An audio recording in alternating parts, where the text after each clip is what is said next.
Hey everyone, welcome back to another episode of the Easy Conversations podcast, a podcast about having easy conversations. I'm your host, Furkan Dandia.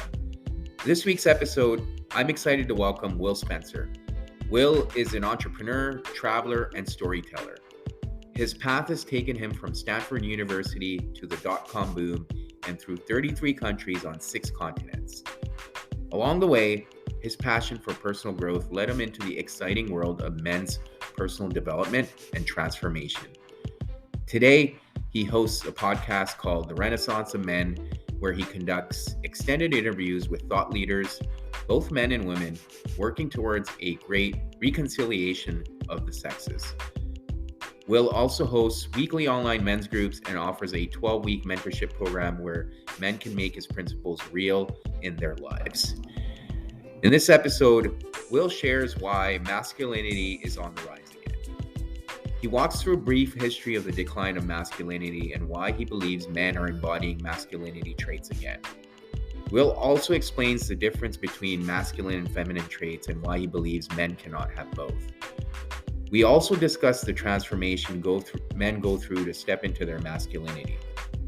While I do not agree with everything Will shares, mainly due to our belief systems, I truly value Will's perspective, and I learned a lot from him in this episode.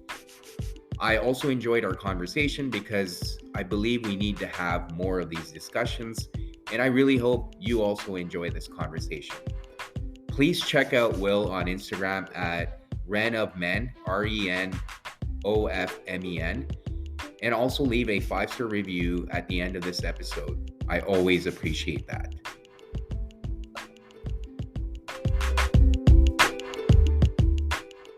Hey, Will, welcome to the Easy Conversations podcast. Thank you for joining me tonight. I'm really excited for the conversation we're going to have. I've been watching your work for a little while here and really excited to have you on and have this conversation.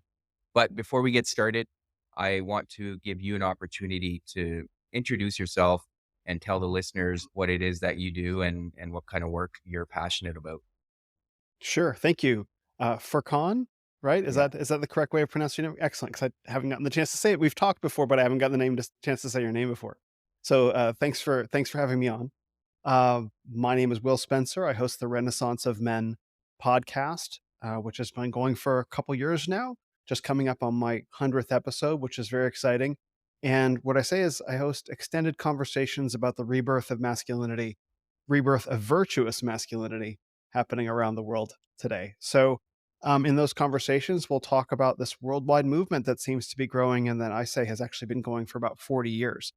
Mm. Like I didn't start the Renaissance of Men; it's a thing that I observed, and then I gave it a name. So we talk about issues related to that on the podcast. I also have a men's mentorship program, a 12-week mentorship program that I'm very very happy with and very proud of. That's affected many men's lives positively. And I also host men's groups and stir up trouble on Twitter and Instagram pretty regularly. Yeah. I mean, thanks for sharing all that. And I have noticed that you do like to jump right into things. So why don't we do that here as well? Right on. Um, like from the get-go, based on everything you've seen and what you've observed, what is currently wrong or not? I wouldn't say wrong, but the issue with masculinity we're seeing and why are we going through this renaissance?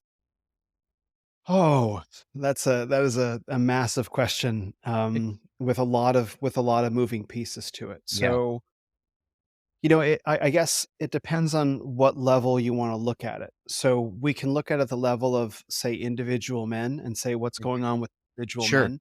We can look at it at the level. I'll just pick one, or you can pick one, and we'll dive into it. We can look at it at the level of society today. We Yeah. can look at it at the level of history and culture and politics. And so it just depends on what level of resolution that you want to look at it. Yeah. And so go ahead.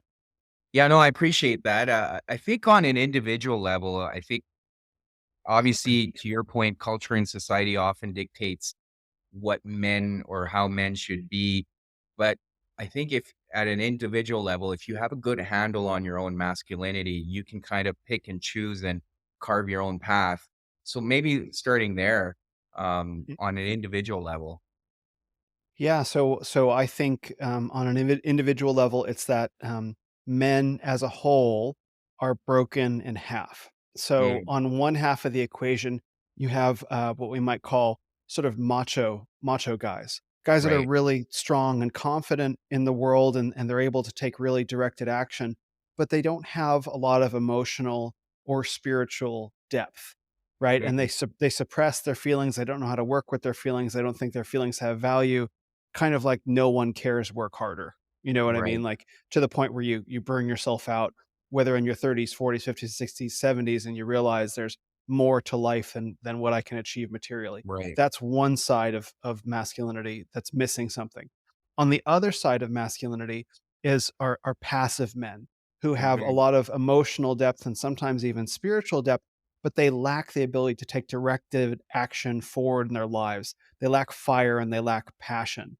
And Right. so it's that what that is, what we're looking at is we're looking at one complete man who's been broken in half, because Mhm. a truly integrated man and virtuous man fuses those two halves together. He's able to have emotional and spiritual depth, but also to be very rational and to take directed action and move back and forth between those two ways of being. And so, any man listening to this may find himself on one end of that spectrum or the other.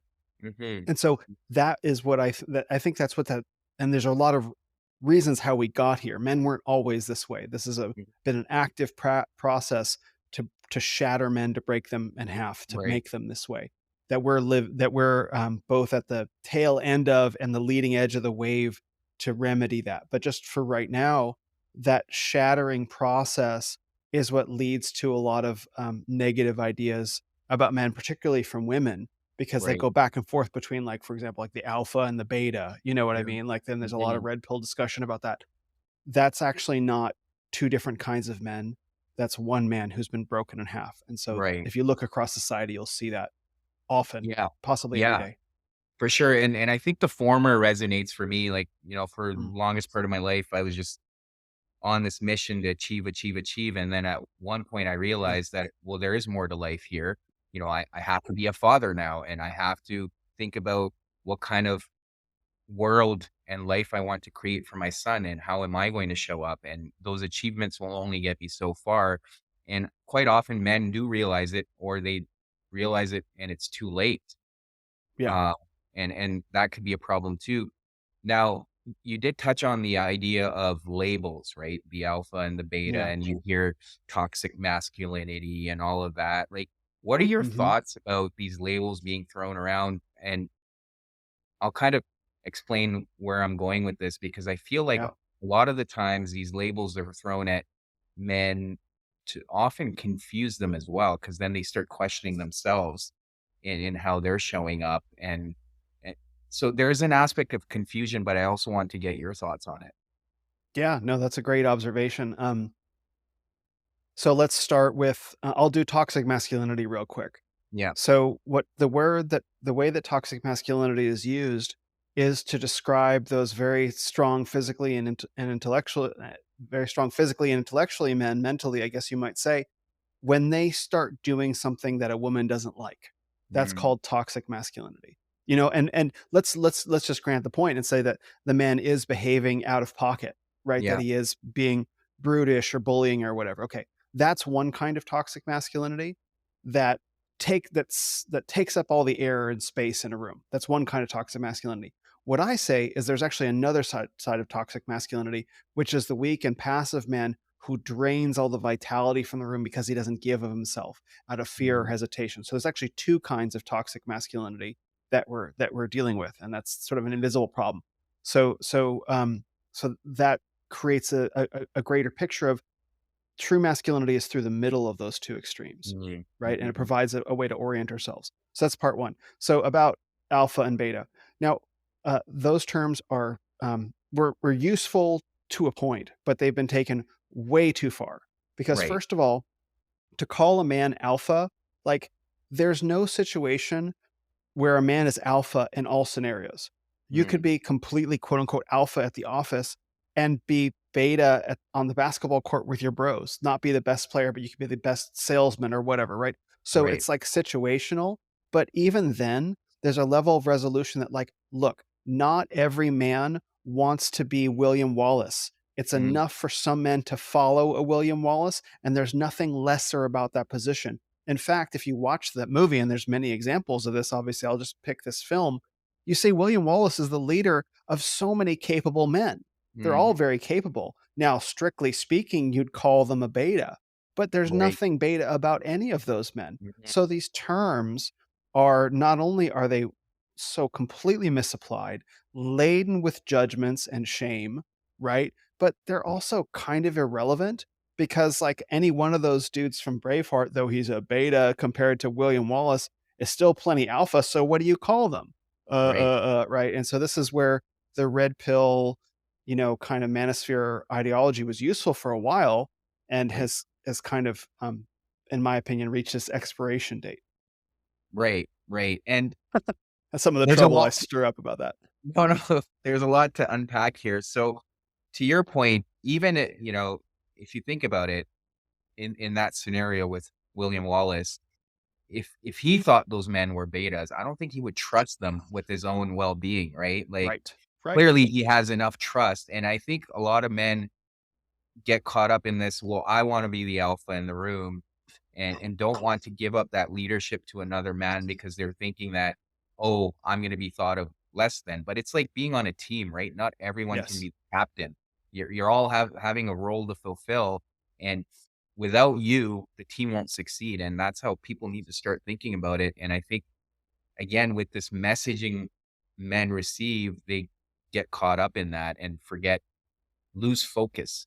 And I think a lot of the Mhm. times it impacts their relationships with other men. I see it a lot where you don't see a lot of men having close, tight-knit friendships or Yeah. brotherhoods for that reason, because there's that constant competitiveness or envy happening in those relationships.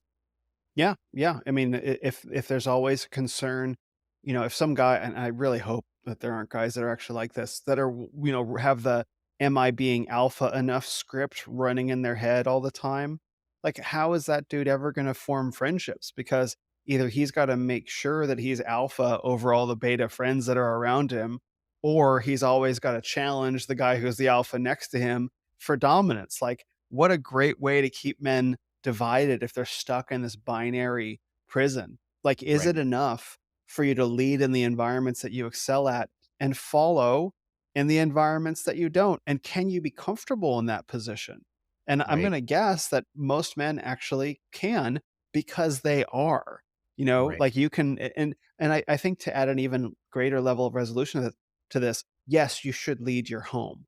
That's a Mhm. place where, and we can talk about this, unquestioned, you should be leading your home. But is that Right, like, I'm alpha in my home? Like, come on, bro. Like, you don't need to think about it that way. right. So this idea of understanding, the qualities that make a man dominant, I think, is important, because I Mhm. think men need to have some grasp or understanding of what that is, so that they can embody it in their home and in the environments that they're called to lead in. But if you're always looking at every other man and you're comparing whether you're the alpha or not, that's literally an imprisoned existence. And Right. I feel for guys who get trapped that way, because you mentioned, we started out talking about what's wrong with men. So many men are underfathered. They're the children of single mothers, right? Or they had absent or abusive or distant Right. fathers. And so they look to so many men, content creators, as a source of authority and father energy. And they have this hole that's waiting to receive a father's love, and that never got it. And so the Mhm. first thing that they see, anything that feels like masculinity, they just plug it into that, and they become, this is how they fall into cults of personality, really. Right. And there's a lot of that. And it's just a Absolutely. response to this father need, um, that, I mean, it's good as far as it goes, but when men get stuck in there, and many have, it's a real tragedy to see. Absolutely. But I do think that phase is kind of coming to an end, hopefully, and but Yeah. also slowly. Right, right. And to your point, I think research has shown a lot of those men who lack those connections, whether it's with a father figure or whatever for that matter, those are the guys who typically gravitate towards gangs and cults and all Yes. kinds of movements like that. And all they're really seeking is that connection. And when they find it, that's what they're really gravitating towards, is that connection and having that relationship. Yes. Yes. They're looking for a father. They're looking for a community. They're looking for a sense of effectiveness in the world, right? Mm, And they're looking for someone that they regard as a champion. right. And it's very natural. Hmm. But it's only in this, I guess, father vacuum. Like what Right. I say is that the what we are suffering from is a society-wide father hunger, but the men's movement really up until this point, at least for the past 10 years anyway, has tried to solve the problem with a bunch of older brothers. Right. An older brother cannot solve father hunger, Yeah. cannot solve the problem. So we Absolutely. actually need men that are elders to come back and begin offering that energy, which means we have Hmm. to get past our cults of youth, and that's a whole thing.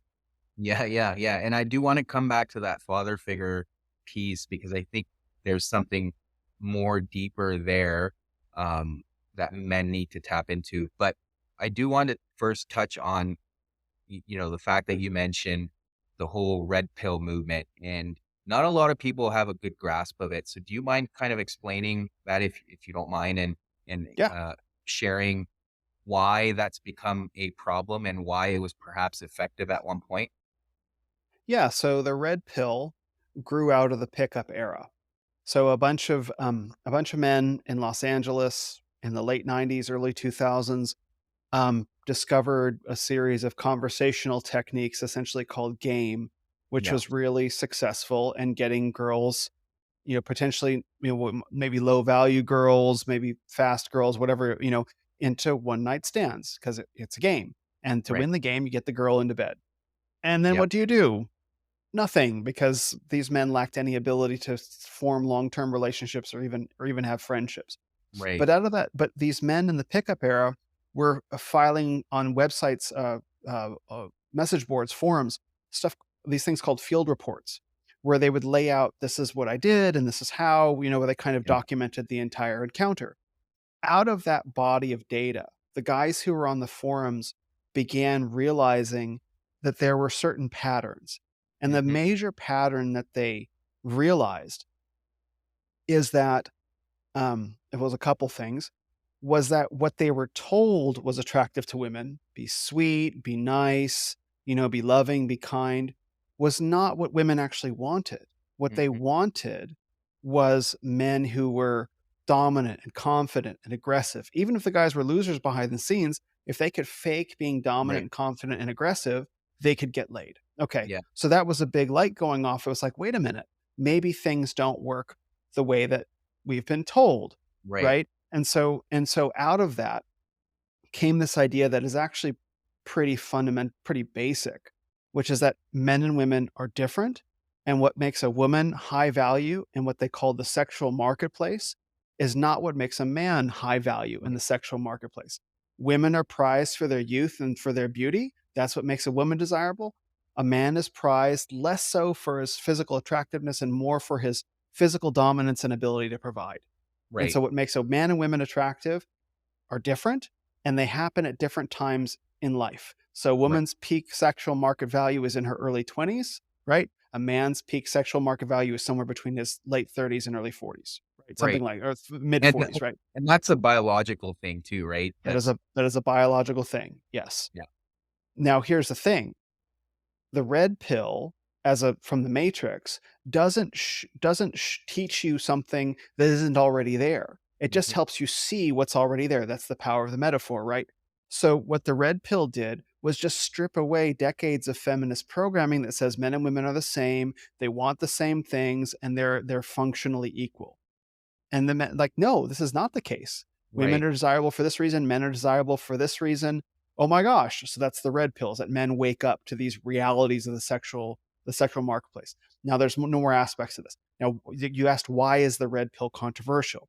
The red pill is controversial because what they were essentially discovering is biblical truth, God's created design, which Mhm. these men then exploited to do these things called spinning plates. Like, you just see a Right. bunch of girls and you just run game on them. And, Yeah. because you're the high value man. And if you don't have any reason to have kids or start a family, just spin plates and sleep with women forever because you're a high value man and Right. you can dictate terms, right? It's ultimately very godless and materialistic. And Mhm. so that's why the red pill is controversial, not Right. just because it offends feminism, but because what the men did with that knowledge was essentially like promiscuity and fornication. You know, and now Right. here we are. Yeah, Yay. and to build on that, I think a lot of that was glorified too, right? I remember Yeah. even, like, when I was in my 20s, it was like guys were bragging about how many girls they were sleeping with, and then it Yeah. was like, "Whoa," and then it was like a competition, and then the guy who was sleeping with the most women was glorified, and I think that also became more detrimental because a lot of guys who necessarily wouldn't have gone down that path started doing that. Yeah. Yeah. And, I think the sad part about it is that it's all just traced back to the same kind of father hunger. Like, why are men going to the nightclubs to get validation from women through sex? Why are they not competing with each other as brothers in tribes, or groups of friends competing in that way, right? And showing their prowess that way and attracting a good woman. Mm, Instead, they're going out and running game, and God knows the wreckage that was created by that, and I can't even speculate about it, but there's a mm, lot of it, and it was very much celebrated. And a really good example of that is this man named Roosh V. He was one of the most notorious pickup artists in the world. He would fly around the world and he would release all these guides for how to get laid in all these cities around the world, and he was quite successful at it. He has since repented and become Eastern Orthodox Christian, very devout, mhm. and he pulled all of his books from Amazon. I think he burned the remainders and no longer gets any money, from anything that he created. And Right. he's repented fully, and he talks about how empty and dead that life was for him, Right. despite all the money he was making. Right, and Yeah. I think that's an incrimination of all the men who practice that lifestyle.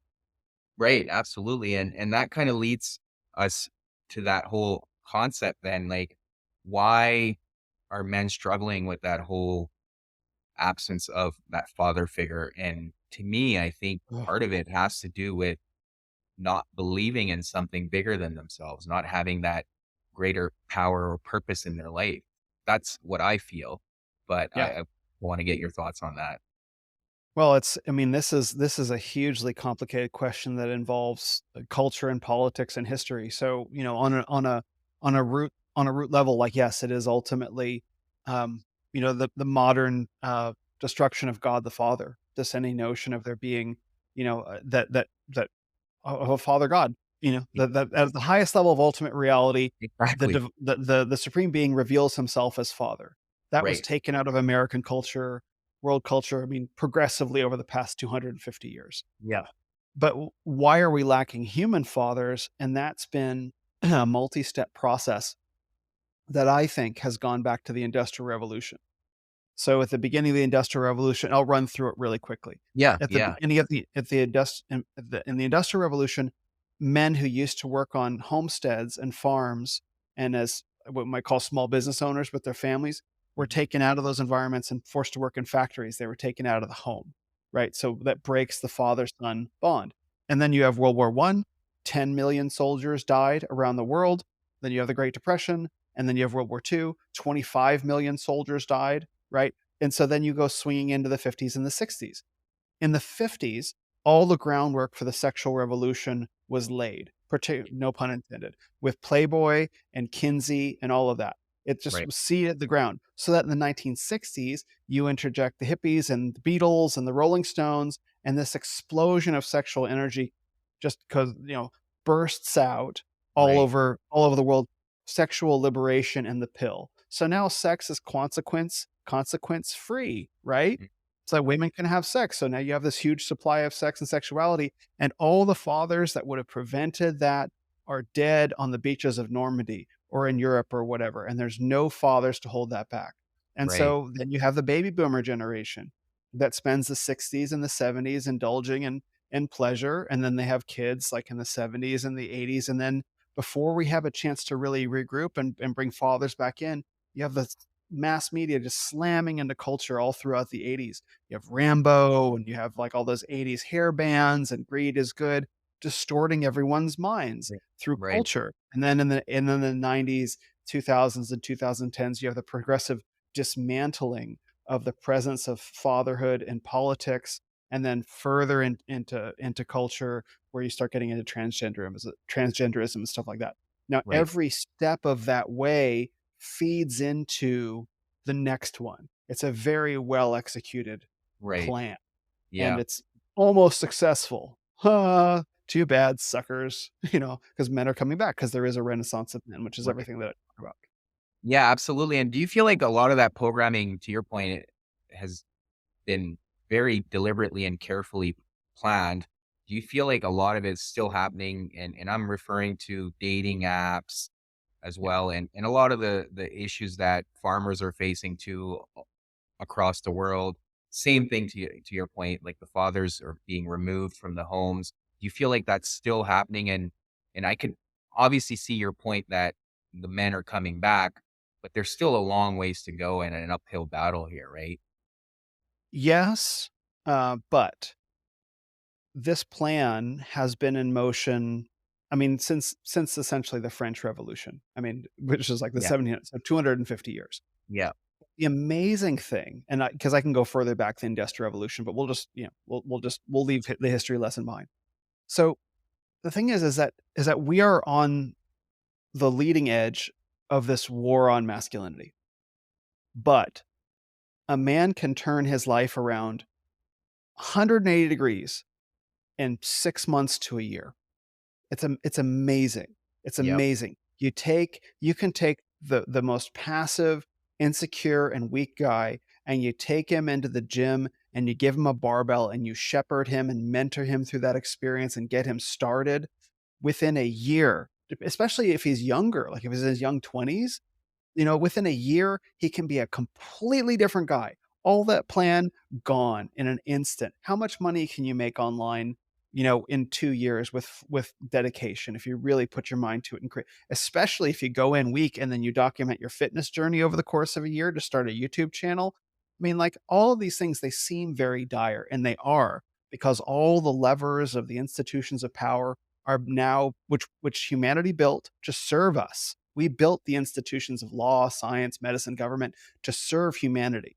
And all those institutions, through the long march of the institutions, have now been co-opted and are now using to prey on people, to tyrannize them. And that's really happening, and that's a real thing, right? Right. But ultimately, the institutions are powerless over your ability to recreate yourself, and they're powerless in the face of an embodied man. And especially, and this is the thing about the Renaissance of men that I like the most, is that it's not led by one guy. The Hmm. Renaissance of men is not about me, right? It is about thousands, millions of men all over the world being reborn, redeeming masculinity. And you can't stop all of us, right? It's not about one guy. It's not about Jordan Peterson or Joe Rogan. All those guys are part of it, in the same way that the Italian Renaissance in the 1500s was not just about Michelangelo, and not just about Da Vinci, and not just about Brunelleschi and all the Titian and all these artists. It was all these men pursuing beauty and excellence completely independently from each other, inspiring each other forward. That's why Right. I call this the Renaissance of men, is that it's not about one guy. It's about all of us, and we cannot all be stopped. Right. Yeah, no, and that's powerful. I agree with you 100%. And that's the thing as well, right? We can't lose focus of what's in our control Yes. and what we can do on an individual level and not worrying about what everyone else is doing. If we can focus on ourselves, there's so much power and there's so much we can do individually. Yes, absolutely. I mean, the amount of things that are within our control on a daily basis. Okay, when you turn off social media, like I use an app called freedom.to, and I think that's the URL. And what it does is it blocks social media, all of it, on my phone for as long as I wanted to, all day if I wanted. On Yeah. my Mac, I use a program called Self Control. It blocks everything. You can't even remove these blocks. You can't uninstall the application. They're just there. And when I Right. turn off social media, it's like, oh, wow, look, there's like birds on the trees and there's sunshine outside and like all the crazy stuff that's happening. Like, I don't know, I think I'm going to write something cool today and make myself, some steak and eggs, and I'm going to work out, and I'm going to be at peace and control the things in my life that are that are within my control. Because I think social media has the effect, if this may have been its intention, but it definitely has the effect to flood our psyches Hmm. full of things that seem to demand our ability to control, but we can't control. And it gives this feeling of dread, like, I can't control this. I can't control this. I can't control this. It's like, and it distracts us from the things in our lives that we can control. Right, right, and it's to flood us with, like, the information, right? The algorithms are built that way to continuously keep us in that loop. Yep. So, yeah, I Yep. agree with you. Um, so to kind of take a different direction, and we chatted about this previously, but wanted to get your take on this whole idea of people talking about embracing our femininity as men. No. Explain, Sorry. please. Sorry. I didn't mean to let you, I'll let you No, no, finish the no, no. That's it. I just wanted you to build on that. Right. Okay. So I spent a lot of time in the inner healing world where Hmm. this idea is a thing that men need to embrace their feminine side. And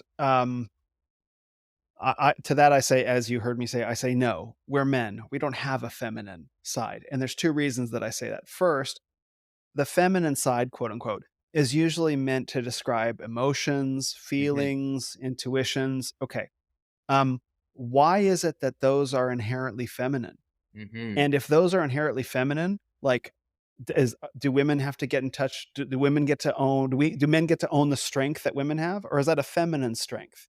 Right. Right, Right. So this idea that things get kind of blended, that, oh, my feelings are my feminine side. What it actually does is it gives every bit of feeling over to the feminine side. It says men have no feeling. Now mm, that's not true, because you right, can look all the way back through history. And I do a series called Poetry for Men on my podcast where I read and interpret a poem. I read and analyze a poem.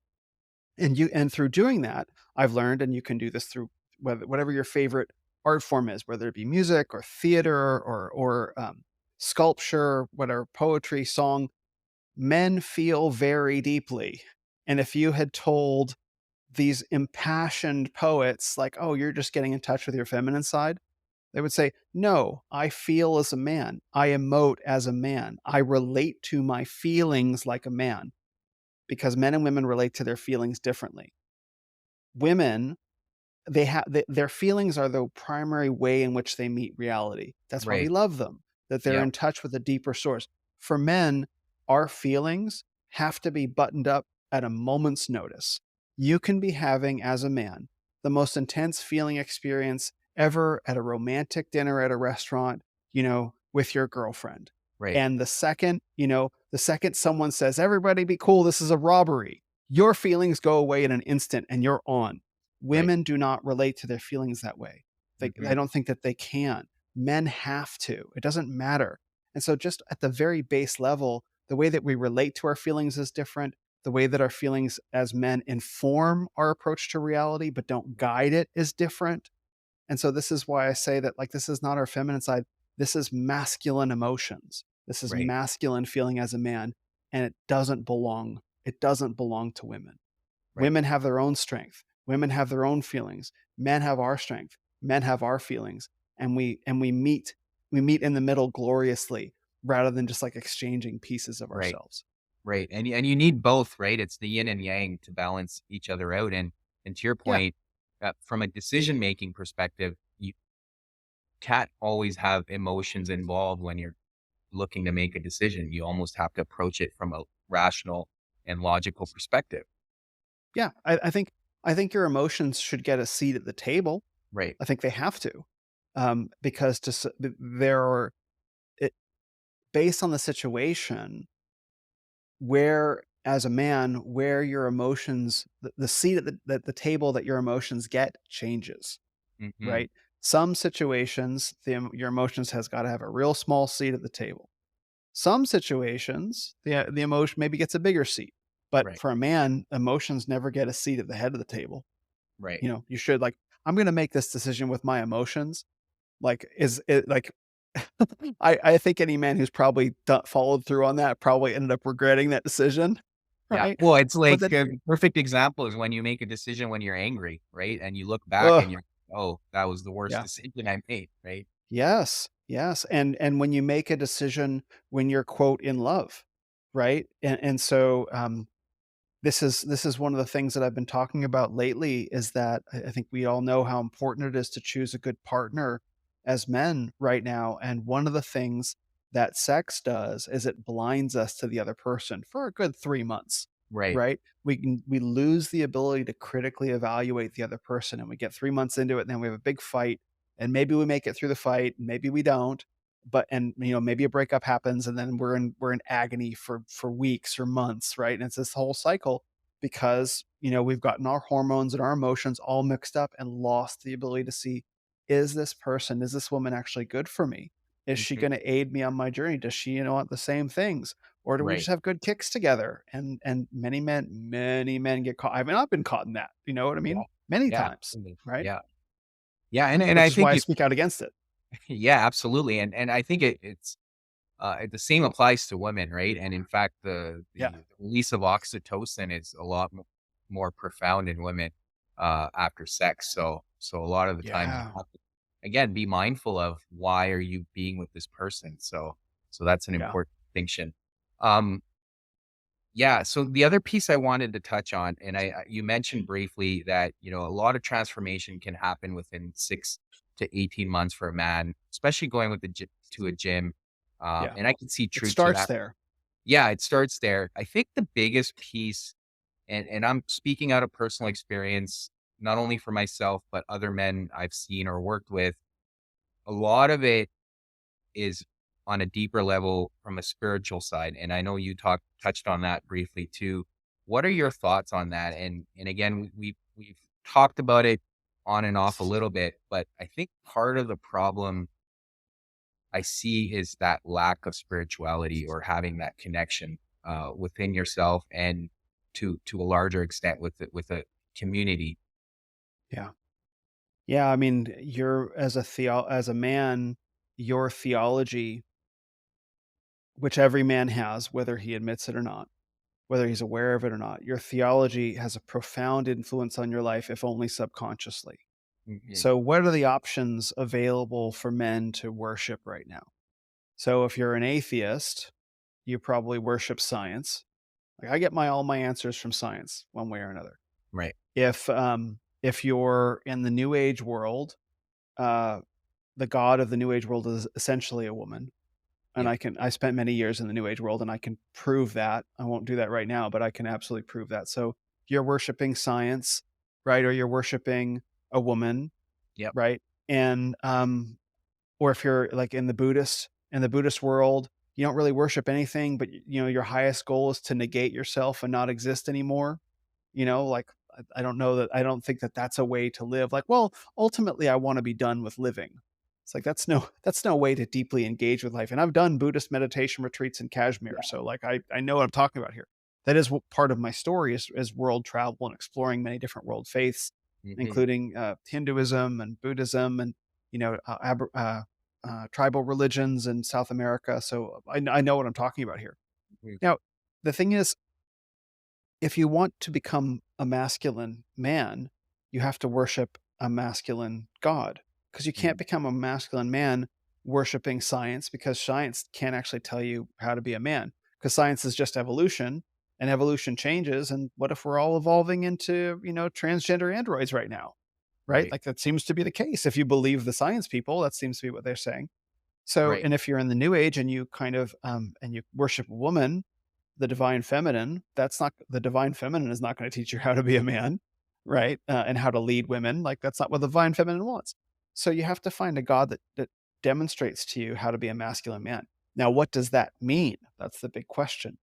And this is why I became Christian and why I'm a very enthusiastic evangelical Christian now, because I think Jesus Christ is the highest example of how to be a man. And I think that bears out all through the New Testament over and over again and is culminated in his self sacrifice on the cross to say that the highest use of personal power, once you've acquired it, is in self sacrifice for the good of people around you, Mm. in a way that they can't do.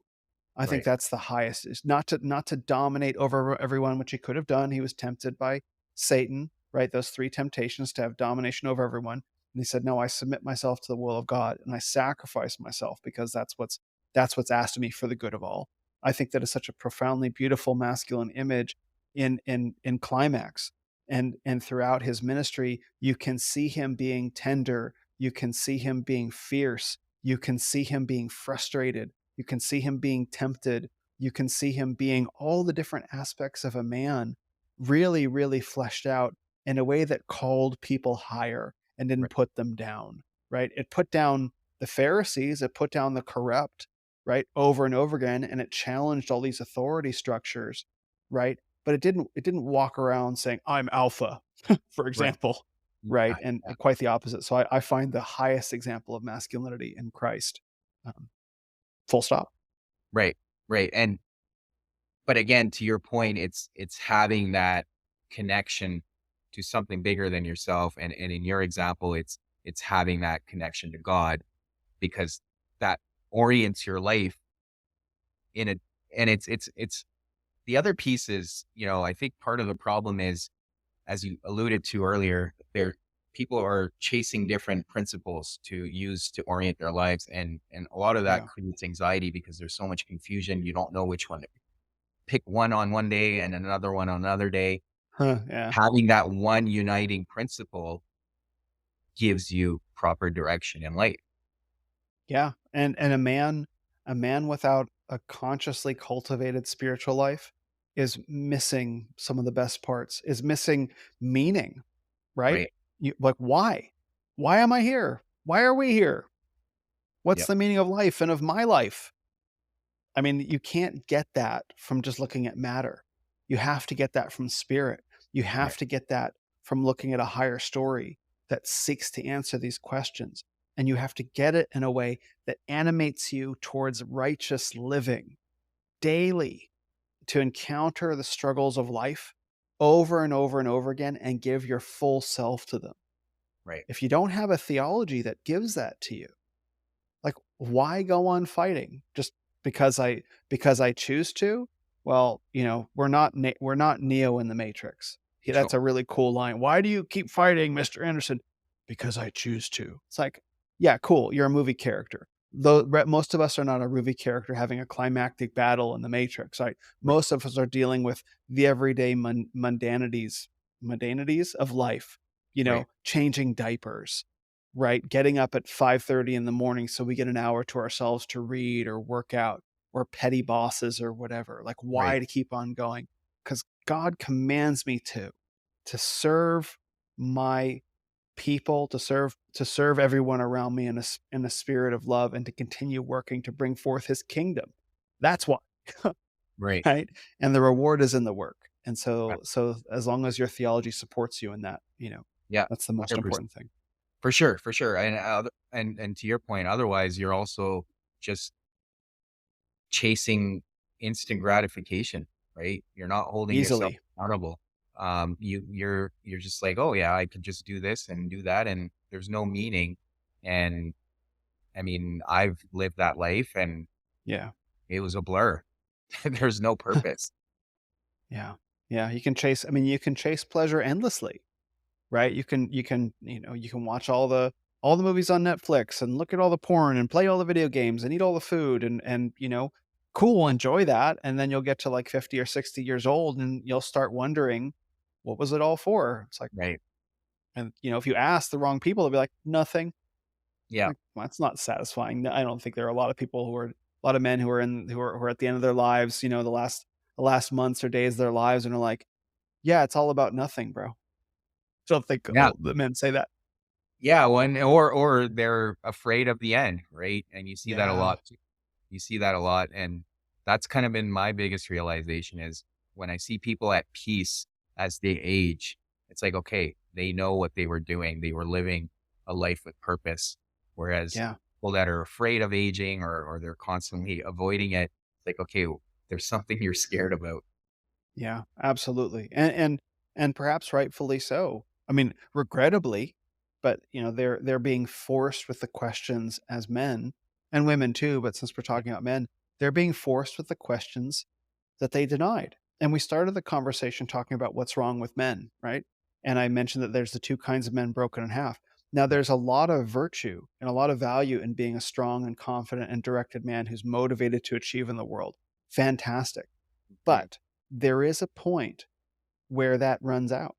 Yep. At some point, it's different for different men, right? Mhm. Whether it be retirement, illness, some lack, some lack of capacity, very old age, when you can no longer, and every man every man will get there. And there's this lie. Okay, the wall is a real thing for women, like that, past the point where they can safely have children is essentially what that is, right? And when their bodies and their faces and their physiques begin to change, like mid-30s is roughly when that is. There's a wall for men too, Mhm. right? As if men don't age, as Right. if a man doesn't reach 65, Right. 75, is way outside. But like, and start to experience himself not being able to compete Mhm. with 20-year-olds. So you Mhm. got a wall too, bro. And when you Yeah. hit the wall, you're going to have to look at your life on the other side of that and praise God if you live that long. What are you going to do then? Because your Right. life, you're not going to have some different life. It's all the same life.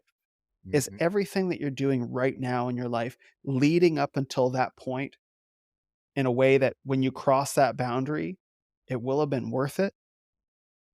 It will set you up to be a man at peace in your old age. Is what you're doing now feeding to that? Because it can. And I can tell you that when you get there, you'll probably be much happier to be at peace with your decisions then, right?